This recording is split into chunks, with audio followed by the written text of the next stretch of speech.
You're tuned into the Fresh Ice Hockey Podcast, brought to you by Zeno Pucks.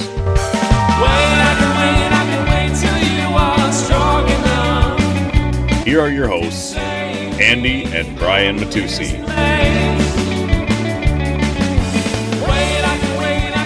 Alrighty, welcome back. We are here to do a round 2 preview of the Stanley Cup Playoffs. Although we're already one game in due to the delightfully amazing scheduling of the NHL. The second round started after or before the first round ended, so that's kind of weird, but at least it was only one game, so give us a chance. So how you doing? Dude, it feels like it's been an eternity since we've done an episode and it's only been a week. Yeah, dropping from 2 shows to 1, it was a weird change. It did feel like it's been like 2 weeks since we did a show, but that's okay. Since we last spoke, my playoff bracket's pretty much been crumpled up and tossed in the garbage. So, we'll get to first round matchups and the fallout from the first round. But because the second round has already started, we might as well get started and preview it, Andrew. And I want to start with the series that has already gotten underway: the New York Rangers and the Carolina Hurricanes. I played game 1 yesterday. I wasn't crazy about the goaltending on either end, but ultimately the Rangers had a much better game and were good on special teams. They come up with a 4-3 win in game 1. And so here we are. How are you feeling about this series going into it? And now that they've already played a game, how are you feeling? Well, I think generally speaking, I expect the Rangers to come out of this series anyway. But I agree with you. The goaltending was sloppy on both ends. And I do still think that this is a series that has a very good potential to go 7 games. These are both two phenomenal teams, and I mean the East as a whole is dangerous this year, but I mean Carolina and the Rangers alongside the Panthers, those are your 3 absolute juggernauts right now. So this is going to be a brutal series on both teams. It's going to be a hard physical series. I liked what I saw last night on New York's end, and that's who I'm pulling for in this series. I know it's kind of weird to hear coming from a Bruins fan, but that's who I'm pulling for. So we'll see how that goes, but this should be a good one. Yeah, I like New York's game so far. They've come into the playoffs. They've won their first 5 games. They have not lost yet in the playoffs this season, which obviously that's a fantastic start. And for the Hurricanes, much the same. I liked for the most part how they looked against the Islanders. Obviously, they come out in this series and lose game 1, so not great per se. But again, especially when now you're in the second round, you're down to the final 8 teams in the league. There's really nowhere to hide. You can't really find bad teams to play. Anybody you play is going to be good. So I think Carolina would be looking at a tough matchup regardless of who they were playing in the second round, just based on the skill level here. But I like New York's game a lot. It helped that they were at home, of course, but they were really good on special teams. I wasn't crazy about the penalty that Tony DeAngelo took. I agreed with PK Subban on the broadcast. That's not a penalty. DeAngelo tucks his arm and shoulder in and leads with the shoulder, like he's shoulders out, but he's not throwing them at the player he's hitting. He's just leaning into the hit. He extends through to finish the hit, but that's not an elbow or a rough or anything. Correct. So kind of a phantom call on that kind of burned the Hurricanes, but it wasn't a perfect outing from them either. So we'll look to see if they bounce back in game 2. But so far, the game 1 came as advertised. This is definitely going to be a tight checking series. Yeah. How many games you got for this one? And I know you're cheering for the Rangers. Do you have them winning it? I do have the Rangers winning this. For what it's worth, I have the Rangers going to the conference final at the minimum. That's all I'll speak for right now. But given the 2 teams that are playing each other, I'm going to say Rangers in 6. I like it. If you would have asked me, and again, because we have bias because the game's one game's already been played, but right. If you had to ask me now or before the series, I would have probably said Rangers in 7. I'm going to go Rangers in 5 and go completely off the sheet here. If they can follow up with another great game and win at home and go into Carolina with a 2-0 lead, I really like their chances to close this out quick. But you never know. The playoffs are wild. I could be completely off base, as I was in many of my other picks in the first round. So we'll see where we're ending up. But I am taking the Rangers in this one, and I still to this point have them winning the whole thing. So yeah, I don't know about all that, but we'll see what happens. We're gonna move over to the other Eastern Conference matchup, which is the Boston Bruins and the Toronto. Jesus, and the Boston. It's Boston and Florida. And so this is one where I got both picks in the first round wrong. I had Tampa and Toronto, which To my delight, we're both incorrect because I did not want either of them to win. So now here we are, Florida and Boston, round 2, a rematch from the first round last year. This would be a really good matchup. I really like how this looks for the Panthers.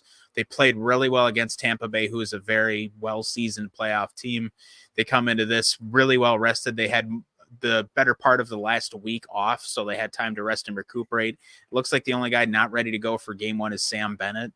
And for the Bruins, they just get out of a really grindy, tough series with the Leafs. They come out with a win, of course, due to, in large part, to the fantastic play of Jeremy Swayman in the goal.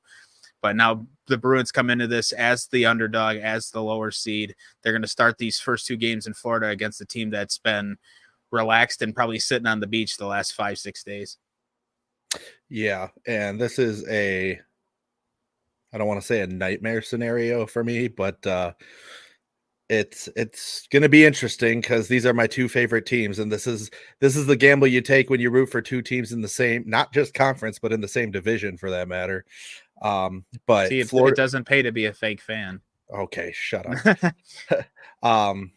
Obviously I'm a Bruins fan first, but dude, I'm telling you right now, and we've talked about this, you and I, over the last week. If the Bruins play against the Panthers the same way they played against Toronto, this is going to be a very quick series because Florida's going to walk all over them. And, either way, one of my teams is going to the conference finals, so that's cool. But it makes it harder to watch the series because it's like, it's such a double-edged sword. I'm going to hate and love this series at the same time. But like you said, Florida played so well against Tampa Bay, which is a well-seasoned playoff team, some good veteran presence on there. You still got Andrei Vasilevsky, who's an elite goalie, and they made Tampa look silly. So Florida's dangerous. Florida's the real deal. Boston, you can argue right now, if Swayman wasn't in net, that series was Toronto's all day. Yeah. And we'll get to the Leafs in a while because we will talk about the teams that did not advance. But yeah, I think if the Bruins have any chance to win this series, they're going to need 2 things. First of all, they need Swayman to play the exact way he did in round 1, not allowing more than 2 goals in any of the games, not allowing more than 1 in some of them. But he just looked really good. The Bruins need to step it up. Florida's a really fast, really highly skilled team. They don't make many mistakes, and they don't forgive many of your team's mistakes. So all the more important for the Bruins to get out ahead of them as best they can in every game. But realistically, based on the skill level, I'm going to go ahead and say Panthers in 6 on this one, as I do think they won't. As I think the Bruins won't win, but I certainly can see Jeremy Swayman stealing a couple for them. I don't disagree with you on that. However, there's one thing I want to add before I make my prediction. And one thing the Panthers need to do right this series, stay the hell out of the box. I don't know. They just can't. It stayed with them all series against Tampa. It was the same way last year, and it was the same way the season before. They just can't stop taking stupid penalties. No chance Pasternak stays that quiet in this series either. Well, there's that. He's got to be. I mean, he finished the series against Toronto on a high note, so he's due. But yeah, to your point, if the Panthers don't stay out of the box, I don't think Pasternak's going to be too forgiving after getting snubbed a bunch in the first round. Absolutely. And to that, I say something that may surprise you, but I'm going to say Panthers in 5.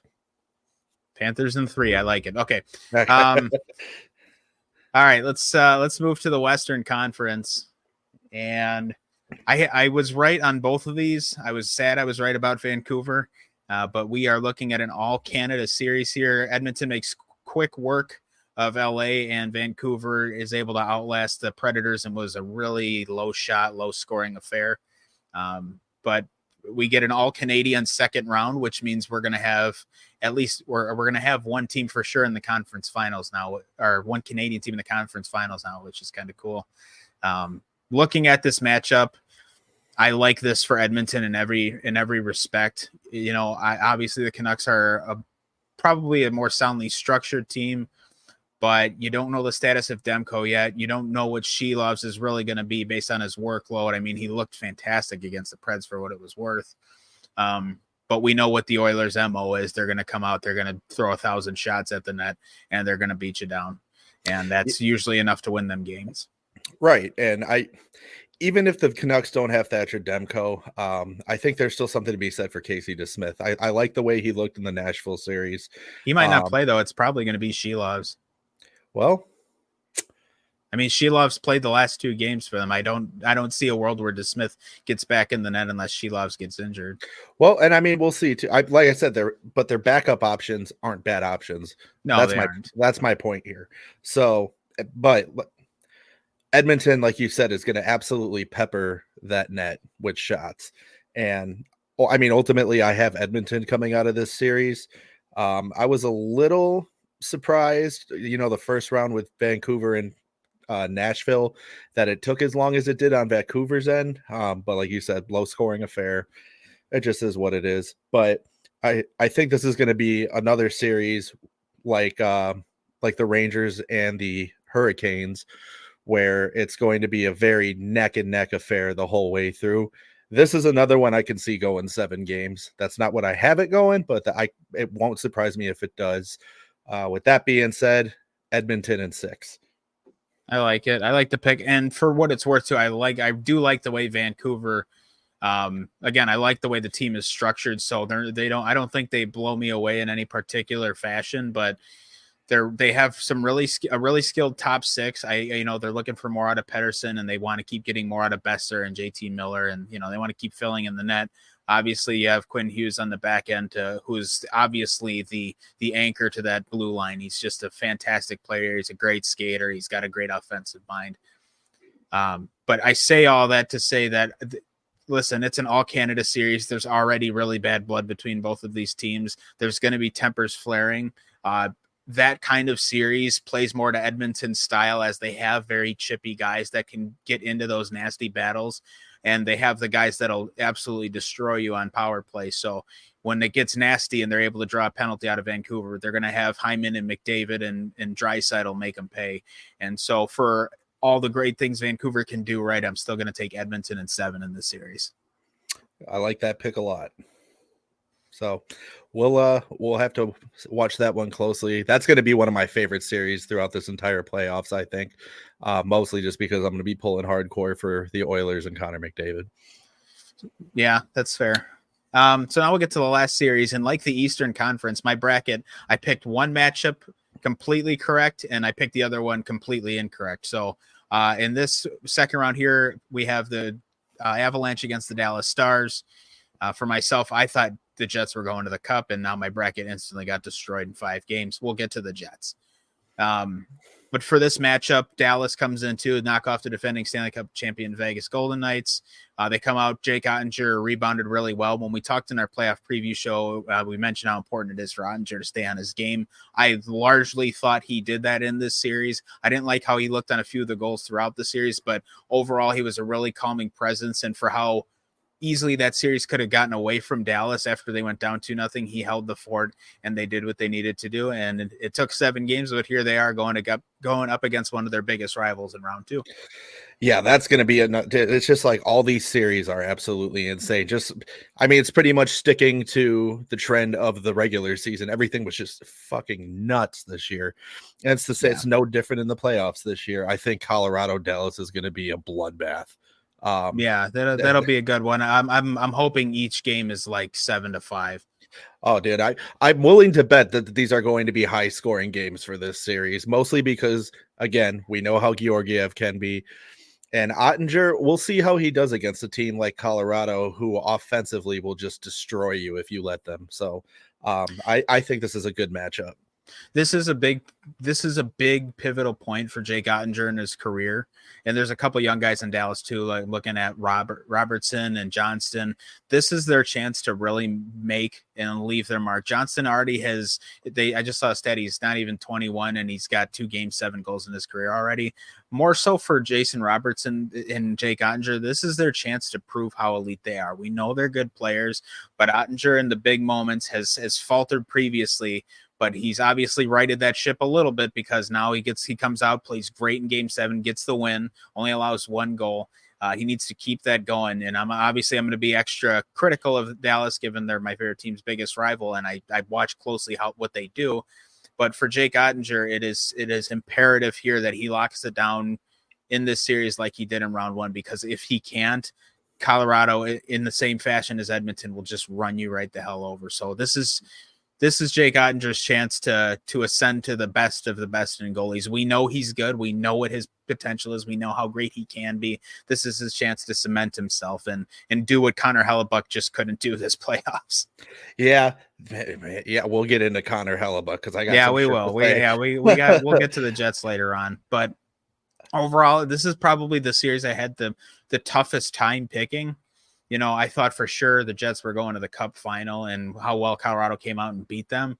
But after watching how Dallas was able to hold the fort and make an incredible comeback against the defending Cup champion, I don't see why Dallas can't win this series. And because of that, I'm going to say Dallas in 7. Oh, well, we're on the same page because that's what I was going to say. So I just don't see this. Again, this is largely going to depend on how Ottinger plays and how well Dallas does defensively, because, again, we know Colorado's an offensive juggernaut. So, I say if Ottinger's on point, this is going to Dallas, but it's not going to come easy. This is going to be an uphill battle. This will probably be the best series of the second round. Carolina, New York's a really good one, and the All Canada series will be fun. I think this will be the best series of the second round, though. And so we'll see what happens. But Colorado, they proved so many people wrong in the first round.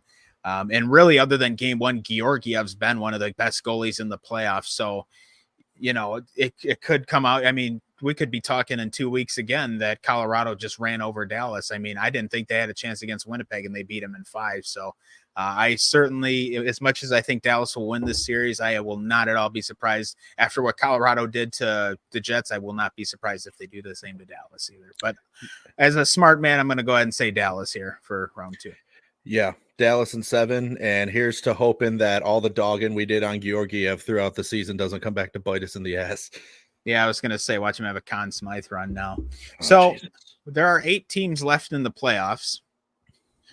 And with these 8 teams, obviously one of them is going to win the Stanley Cup. And so just to add an element of fun to this, Andrew and I have come to the agreement that whoever wins the Stanley Cup, we will both buy a jersey from that team. Now, in Andrew's case, if it's the Bruins or the Panthers, I mean, he's already got a handful of jerseys of both of those teams, so that'll kind of shoot that down. For myself, I have a Bruins jersey and I have an Oilers jersey.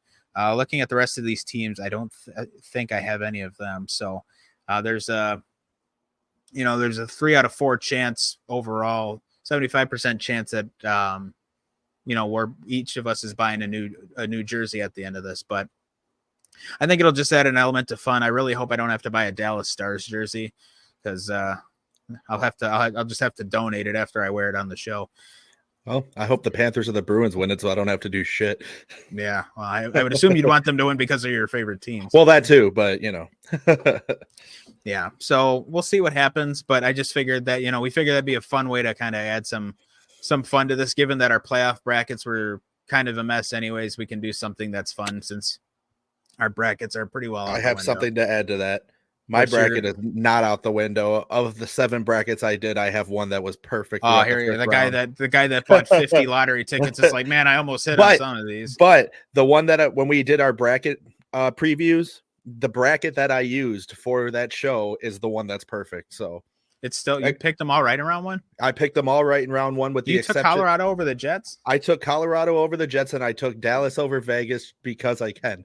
And the only thing I don't have right on there is the amount of games for each series, because I had Tampa going 7 with Florida, and that didn't happen. And then same with Colorado. I had that series going 7 games as well. I do not remember you taking Colorado, and I thought you took the Jets.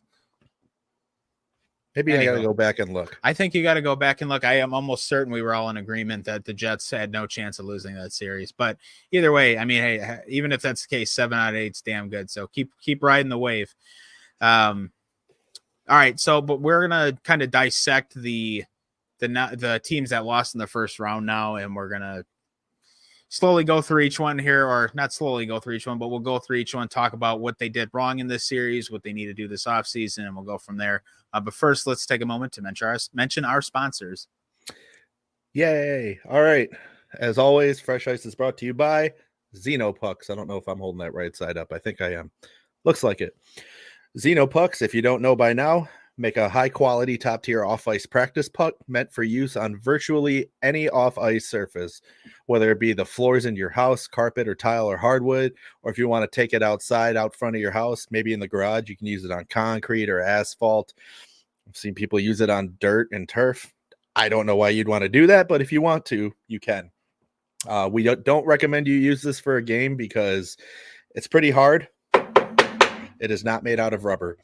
So do not injure yourself with this because it does hurt, and be cognizant because it flies off the pipe like a regular hockey puck. And it is also the same size and weight as a regulation hockey puck. So if you're looking for one of these, the green biscuit, whatever you're using just isn't cutting it for you, head over to xenopucks.com right now. Pick one of these bad boys up. They also got a pretty sweet merch selection over there. And be sure to follow them on Instagram at xenopucks. And make sure you tell them that Andy and Brian sent you. That's right. And now if you're going to be practicing outside in your driveway, why, with how expensive these sticks are, $300, $400, $500, $600 hockey sticks, don't know why on earth you want to protect your investment. So luckily our friends at the Hockey Wraparound have allowed you to do that. Between their large variety of products, they offer a premier hockey blade wraparound. It's going to protect the bottom of your stick from damage from any off-ice surface, as well as protect your pristine tape job. So go ahead and visit hockeywraparound.com/freshice and use the code FreshIcePod to get you 15% off your order and protect your investment. Oh, we switched sides. Oh, we did. Oh, look at that. Here, I don't like that. We'll switch back around. There we go. I like that better.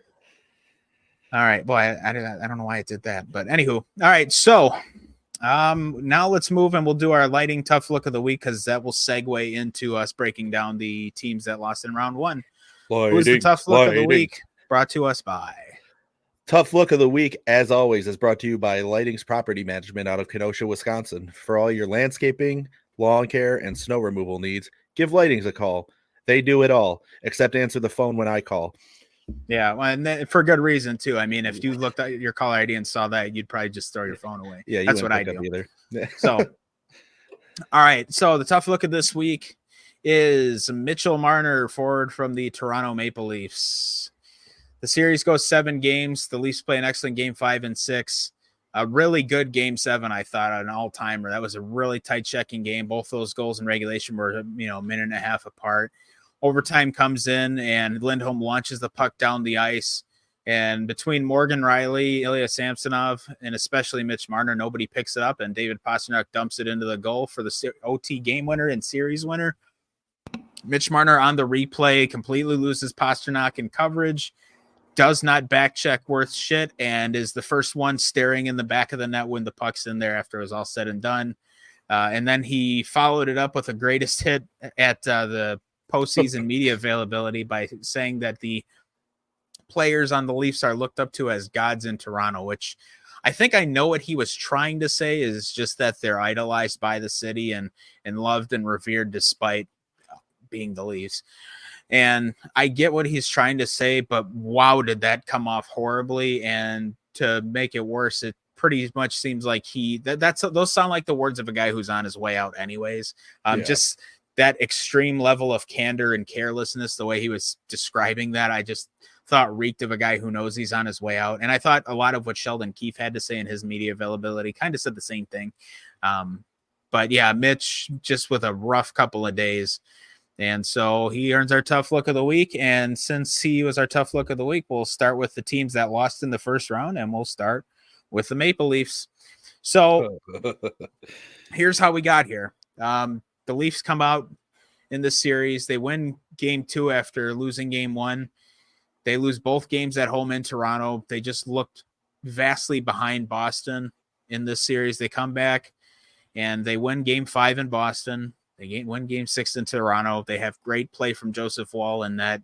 Fortunately, Woll gets injured. Samsonov comes in game 7, plays a good game for the first 50 minutes, and then gives up that really bad goal to Hampus Lindholm, and of course is one of the guilty parties on the overtime goal that allowed the Bruins to win the series. So for the Leafs, it's, there's a lot you can point at to what they did wrong. There was injuries at play. They didn't play especially well the first 4 games, particularly. But where do they go from here now? We talked about it before. If they don't win this series, it's probably it for this core. And It certainly is going to be it for the coach. It seems like when management does their meetings in the next few days, I think we'll largely know the future of this team. But from everything we can tell, it looks like that core four is about to implode. Well, there's that, dude. Shanahan's got to go too. I'm sorry. Yeah, I'm pretty sure. I'm pretty sure Shanahan's on the way out. All signs seem to point to him and Keefe being gone. Yeah, which there's your number one step right there. Those are the first two things that need to be dealt with.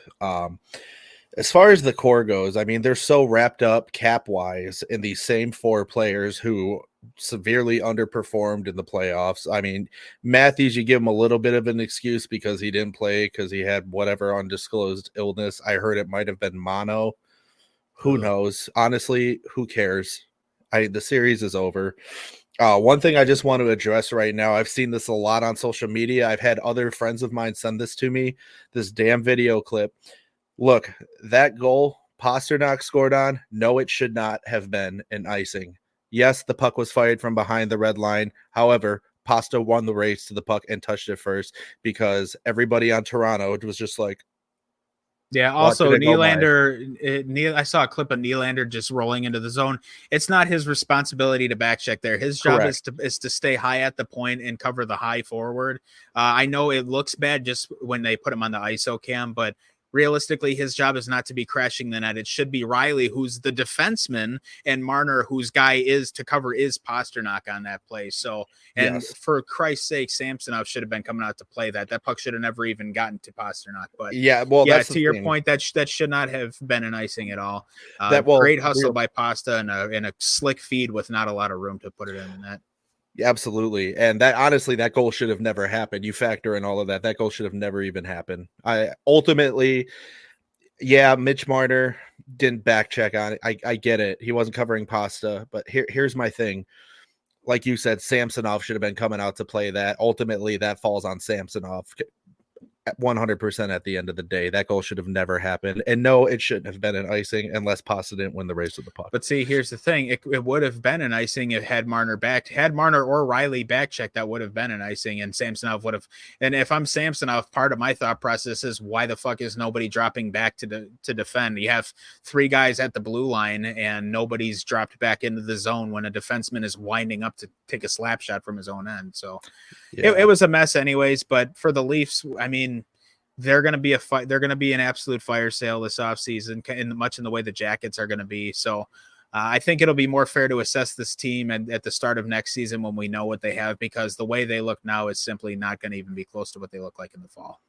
No, and I have to say it, and I'm sure everybody knows it, but I'm pretty sure we've seen Mitch Marner play his last game in a Maple Leafs uniform, at least for a long time. Yeah. All right, now the Bolts.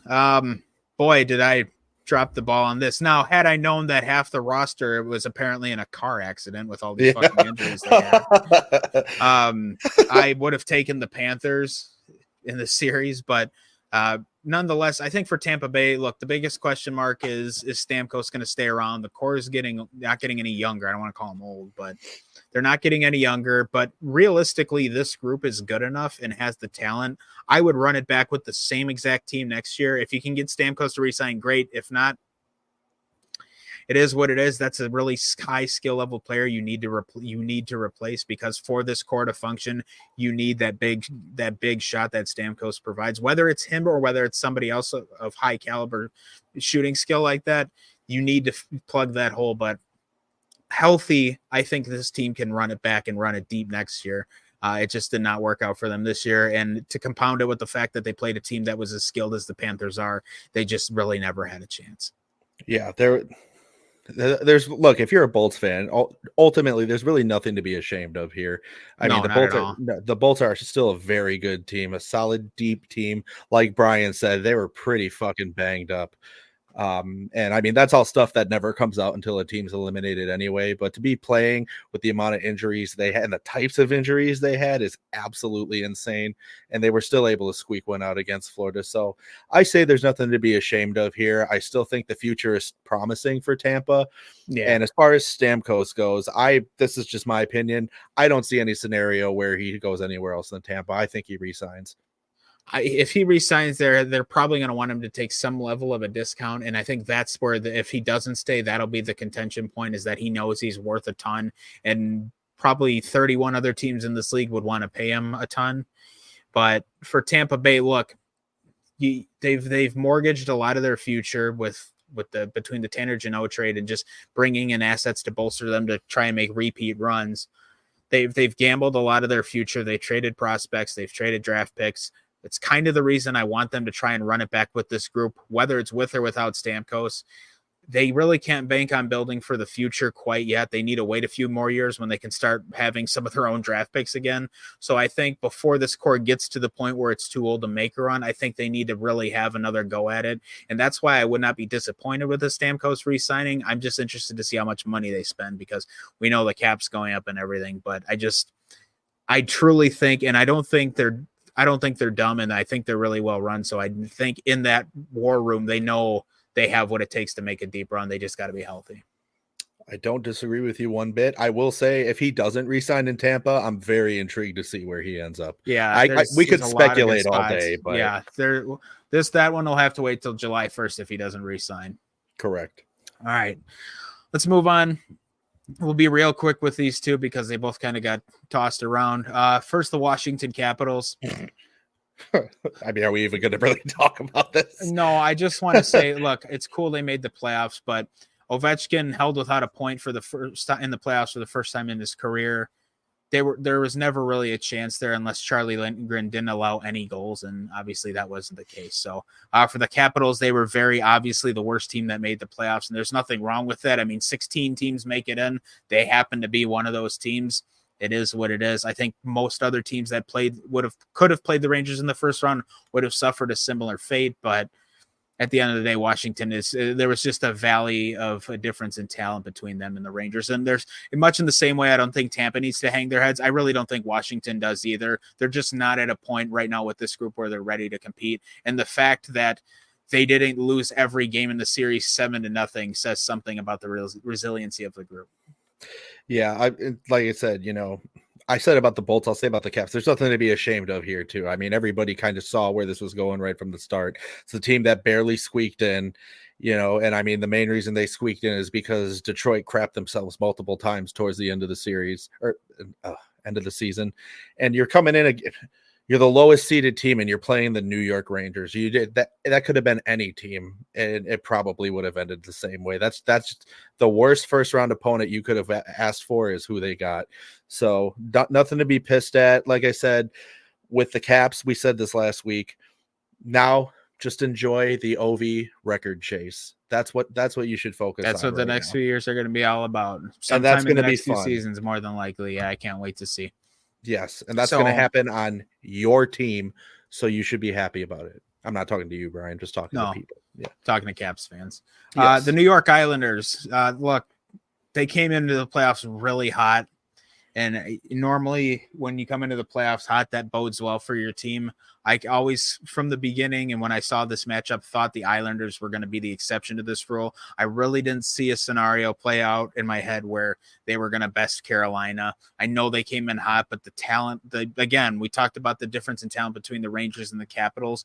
Now, this is not that because the Islanders, there are a lot of really good players there. I like the goaltending. I like the defense, but when we did our playoff preview, I said that Carolina is built very similarly to the Islanders. They're just built at a much higher level than the Islanders. So it's the same kind of team. It's just a much better version of that team. And that's why I thought the Islanders really didn't stand a chance. So for them to, for them to come in and win a couple games or I'm sorry, did they? No, they won just the one game, didn't they? Yeah, they were out in 5. Yep, sorry. Yeah. Yep. But for them to come in and win a game against a team that a lot of people gave them no chance against is really good. Now, there were a lot of people that picked them to win the series, which I thought was asinine. But yeah, look, again, they're built similarly to Carolina. They're just not as good, and I think that's what we saw here. And for Ilya Sorokin, I really hope he has a bounce back year in that next year because Varlamov's getting old, and Sorokin, when he's at his best, is probably a top 5 goalie in the league. I couldn't have said it any better. I will say that I thought the Islanders were going to get more than one win. I thought that series was going to go 6 games. Me too. But It just is what it is. Like you said, New York's a talented team, but they just don't quite stack up to Carolina, and that's just because Carolina is absolutely lethal. They're right up there with New York and the Panthers. So again, a lot of these teams that got eliminated, there's not a ton to be ashamed of, just because I mean a lot of these guys were tough matchups. As a Bruins fan, if you're a Toronto fan, you should be ashamed of yourself, but that's a story for another day. Yeah, well, I think there's a lot of them that feel ashamed, like the guy that burned his jersey. Real quick aside, if you burn your hockey jersey, you're a fucking loser, dude. If you burn any jersey, you're a fucking idiot. Like you already spent the money on it. just donate it, give it to somebody who's a diehard fan of your team.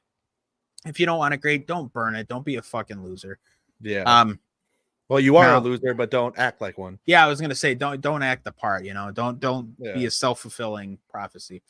All right, the LA Kings. Again, this was one where I was surprised at how many people were like, boy, you never know. I picked this series as a sweep. I'm actually surprised LA won a game. Same. They lose in 5. The Oilers very clearly just too good of a team for LA to handle. And now for LA, they have not won a playoff series since they won the Stanley Cup 10 years ago. Damn. I didn't even realize that. Since winning the Stanley Cup in 2014, since then they missed the playoffs in 2015, lost to the Sharks in 2016. I believe they did not qualify for a couple years, and then they come and lose 3 in a row to Edmonton the last 3 seasons. So crazy. Yeah, it not great for LA. It's been tough going there. I have not been a fan of the structuring of the team, the goaltending, the management. Look, that Dubois contract's terrible.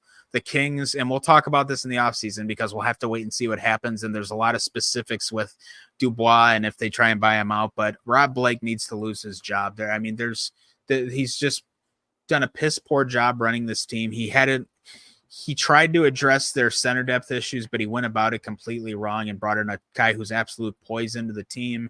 They don't address the goaltending. They try to at the deadline, and it doesn't work, which had Linus Ullmark approved that trade, how messy would that be for the Bruins right now? But probably fine because Swayman's starting. So no, but having for Dubois, for having locker room cancer in there. I mean, I'd much rather have who's the Bruins' third line center right now? Not Coyle or Zaka. Don't tell me. I'm not. I don't know. It's your team. Is it Geeky? It might be. I think it's Morgan Geeky. I know he is a center, but he's more. I would take him over Dubois, a guy that gives a shit. But look, for LA, I mean, the management just hasn't been there. They really haven't done enough to add weapons. Fiala had probably what I would say is a subpar season for him. If you look at the Dubois, other than the extension, the trade they made to get him when they send Iafallo and Velarde to Winnipeg, both those guys go there and have really good seasons. And Dubois has a terrible season in LA. And so now it's like, now what for the Kings? They're in a really rough spot. They don't have they don't have an elite or a franchise level goalie. Their forwards are pretty good, but not outstanding outside of Kopitar and Danault. And on defense, I really am not crazy about anybody other than Doughty. So now what for the Kings? I'm really interested to see where they go this offseason, because I think they're going to be sneaky. They're going to have a sneaky fire sale this offseason. It's going to be a sneaky fire sale, but they already started by firing their coach halfway through the season, and that wasn't even the fucking problem. So it wasn't the problem, although I don't think their current coach is the problem either. I actually think Hiller's done well for them. I don't disagree with you, but what I'm saying is they didn't need to fire McClellan. Yeah, thank you. They didn't need to fire Todd McClellan to begin with. He wasn't the issue. And like you said, Rob Blake needs to fucking go. There's the part of your problem right there. A good part of your problem. Next thing you need to address, Pierre-Luc Dubois. Get that guy out of the fucking league. That guy has no place in the NHL. Yeah, listen, they need to buy him out, and they need to buy him out now, because on July 1st, his no movement clause kicks in, and then he's stuck there. Yeah. And with all that money he's getting, nobody will want him. And with the money he's getting in the nice weather there, he ain't going to want to leave. Correct. He's the kind of guy where I'm like, I could see him gladly being healthy, scratched 82 games, and being paid $8 million a year to live in California. God. Which might buy you a 1-bedroom house there. I was going to say, in LA. In a dump. But yeah, there needs to be some changes in LA, so I'm interested to see where they go this offseason. An old friend of mine is a really big Kings fan, and so every time I see the the mess they've gotten themselves into. I always think about them. I'm like, oh boy, hopefully they turn it around. But nonetheless, yeah, we'll just have to wait and see, because there could be a lot to unfold with that team yet. So the Nashville Predators now, another series where I picked the right winner, but I was bummed at the result nonetheless. Nashville, look, they were the bottom seed in the conference for the playoffs anyways.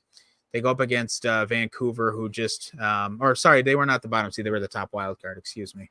But look, they go up against Vancouver, who's a pretty complete team on paper, especially when healthy. Outside of their top line, Nashville's not especially dangerous. There are some good players there. I like Evangelista. I like Novak. But there's just not enough weapons there for that to be a team that can make a deep run. I didn't really like how Saros looked in the playoffs. And so for the Preds, you need to keep building. But I think this summer is a good chance for them to try and make some trades, move some picks around, and bring in some talent, because there is a formula there. I still like O'Reilly. He's shown he's a good player. He was inches away from getting the tying goal that would have tied up Game 6. And so there are components there to build something great for the future, but going forward, Saros needs to be more consistent in the playoffs if he's going to still stay there. I don't know what their plan is. But I think as far as their skaters go, I like the defense core a lot. They need to bolster their forwards. They need to add some depth there. Their second line should be a third line. Yeah. So they need to move some picks and prospects around, which I know is a kind of an easy cop out, but they have a chance to do something good here. I think they're far from being a rebuilding team or anything like that. They just got to turn it around quick this offseason. Yeah, this isn't all hope is not lost if you're a Preds fan. I would say this isn't even like, oh, it's time for a rebuild. No, you're not even close to that point yet, if you ask me. To your point about Ryan O'Reilly, I personally love Ryan O'Reilly. He's one of my favorite players in the league, one of the most respected, I think. I think he's a really good fit in Nashville, and I think he should stay there. I think you should try to build around him. He's got a good veteran presence. He's got a Stanley Cup to his name. I think keeping him there is the right move. As far as Saros goes, I won't be surprised to see him go this offseason, and that could work out very well because you get a good return for him. And as far as goaltending goes, they have some good prospects, especially as far as the Milwaukee Admirals are concerned. So I'm not saying that they're necessarily ready, but there's some good options there for them. So, but I say build the team around Ryan O'Reilly. That's my opinion. That's fair. Now remember, O'Reilly's not getting any younger. So again, they have to do something quick, but yeah. All right. We're going to save the Jets for last year. I want to just jump and talk about Vegas real quick. So obviously coming up short when you're trying to run and have a title defense, obviously a first round exit's not the result you're looking for. They had some injuries and stuff they dealt with, and ultimately they just couldn't keep up with Dallas when it came down to it.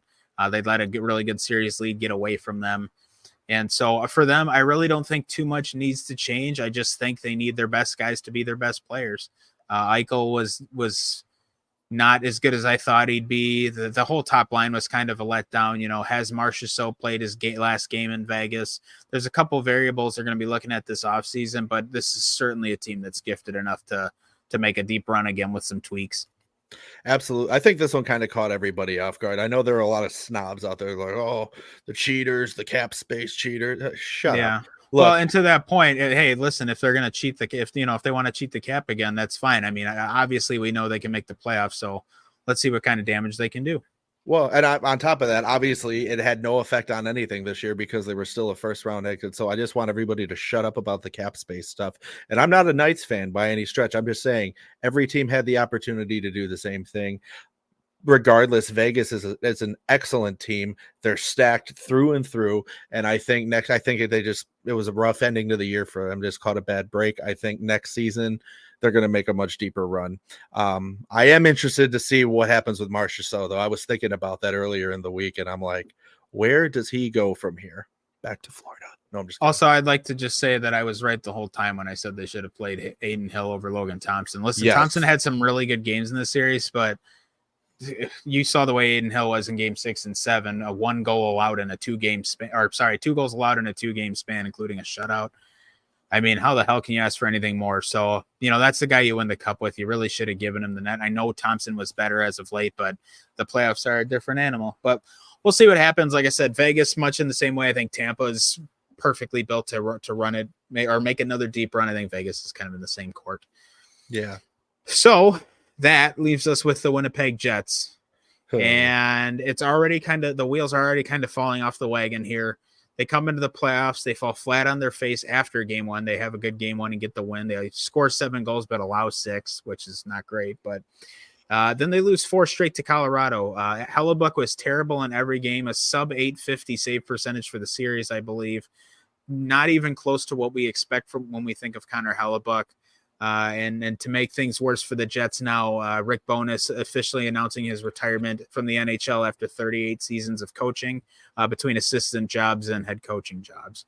So now you need to bring in a voice who understands what to do with a pool of pretty well-skilled players, I would say elite players. You need to bring in somebody who can handle that caliber. That I think of a guy like Craig Berube. I think he's the first one that jumps off the page at me, but you need to bring in a playoff caliber coach if you're going to handle this team, and you need to get somebody that can get Hellebuck dialed back in for the playoffs. And that guy is not Mike Babcock. So no, well, Mike Babcock will never coach again. Yeah, I know. He's getting paid by 2 teams to not coach right now. Actually, I don't think he's getting paid by the Leafs anymore, but he was getting paid by 2 teams to not coach. So that sounds like a good gig, honestly. It is, but yeah, I'll take that gig. So I'm interested to see where the Jets go, but I mean, this is not at all the result I think anybody was expecting. Even if they lost in the first round, I don't think anybody thought it was going to be this catastrophically bad. No, I was fucking mind blown. I don't know what the fuck happened to Connor Hellebuck, man, but it was just instant diarrhea in your pants right from the start. Yeah, he was so bad. Even the game they won, he allowed 6 goals. I'm like, holy shit, that was a rough outing. But I thought they'd bounce back, and they just never did. They just spun their tires for 10 days straight and lost in round 1. I mean, we said before that series started, it was definitely going to be a goaltending battle too. That is not what I call a battle. And by the way, full props to Alexander Georgiev. After just a shitty game 1, he comes back and he just shuts it the hell down for 4 games straight. So good for him and making all of us look stupid. Because if the Avs go on a run here, we are all going to look like the dumbest people on the planet. So here's to you, Alex. Yeah, man, no shit. And to Connor Hellebuck, I don't even have words, man. Yeah, I still can't even fathom like what the hell happened. There had to be something else going on there. Yeah, I haven't seen anything about any injuries or anything crazy. They just didn't show up. Also, the Jets got to stop doing the whiteout. That thing, they're an 0-for on the whiteout. It's got to stop. Yeah. Just do something different. It's not. I don't even think it's that cool. They just do it, and it's good that it unites the fans and it's something for everybody to do. But hockey's a game where everybody's very superstitious, and I personally am not. But look, when there's no tradition of winning, when you're doing something like that, change it up, do something different. Well, not only that, this is just personal, but y'all's white jerseys aren't even that nice. So no, their road jerseys they're one of my least favorite road jerseys in the league. So, I mean, I get the idea behind it, and I know every team's got their thing, but it's okay to change it up once in a while, especially when what you have been doing hasn't worked. So, not that truly affects the outcome of the game, but still. Yeah. Boo Jets in the sense of what the hell happened. I had much higher hopes for you. Yep. All right. Well, we'll see where the rest of the playoffs takes us, specifically round 2 here. Andrew, before we go, we have 2 things to get to. The first is, do we have any questions we need to answer? Bro, I forgot to look before the show started. Hold on. Let me look. That's okay. Because while you do, we can announce that we recently had Bob Pizzini on the show, and a couple of his friends have we've since had contact with them. And next Sunday, we are going to have Mark Mowers on the show. He is a former NHL player, played with a couple different teams, most notably the Boston Bruins. Currently in his retirement, he is a pro scout for the Minnesota Wild. So we're very excited to have Mark on the show next week, and can't wait to interview him. And don't forget that show will be live too. So you'll have a chance to watch it as it happens, but don't worry if you miss it, it'll still be on all our normal platforms. I am beyond. I would say Andrew's ready to run through a wall. I'm super excited to have Mark on. It's going to be a good show. I would say I talked to him a little bit earlier this week, and he's excited too, which is making me in turn even more excited. So yeah, nothing better than talking puck with the boys. So I think since he's a scout for the Wild, I think I'm gonna cover my backdrop with Wild stuff for next show. I think this is a perfect first guest because he's a former Bruin, currently works for the Wild. I think this is the perfect first guest for us. That's somebody who's actively involved in the league. I am really excited to have him on. So definitely don't want to miss that. Make sure you're tuned in. And if you have time, I understand next Sunday is Mother's Day. So if you're spending time with your wife or your mother or your sister who is a mother or whatever, we totally get it. But if you don't have much going on and you want to tune in with us, we'll be right here streaming it for you. Absolutely. With that being said, we do not have any questions this week, and that's okay. Fair enough. Now, before we go, I actually have just one question for you. Oh God. You said it a couple times. I want to make sure your stake is still in the ground. You picked the Florida Panthers to win the Cup. I'm dying on that hill. How good are you feeling right now after the first round? Fucking solid, man. I'm not even slightly nervous. Obviously, I'm a Bruins fan first. This is not only am I saying this is Florida's year, this has to be Florida's year, or it's not happening. I don't think. I think this is their best chance too. I absolutely do. This team, if this team stays healthy, the only team that has a chance at stopping them is the New York Rangers. If it's not the Rangers, there's nobody in the West that's stopping them. I'm telling you right now. Especially with Vegas out of the picture now, I am not nervous at all. So yeah, I thought if any team in the West could hold up against the Panthers in the playoffs, it'd probably be Vegas, but they're out now. So this could be the Panthers' chance to do it. They have what I would say, since they got by Tampa so quickly, I would say they have a relatively easy path to the conference final here. Boy, they got to cash in. Yeah. Oh, well, that's the thing. I mean, they do got to cash in. And I'm not knocking my own team. I mean, both of the Bruins and the Panthers are both my teams. I'm a diehard fan of both teams. The thing is, I really don't care if the Bruins end up losing this series. I'll be happy to see the Panthers win a Stanley Cup or have the opportunity to.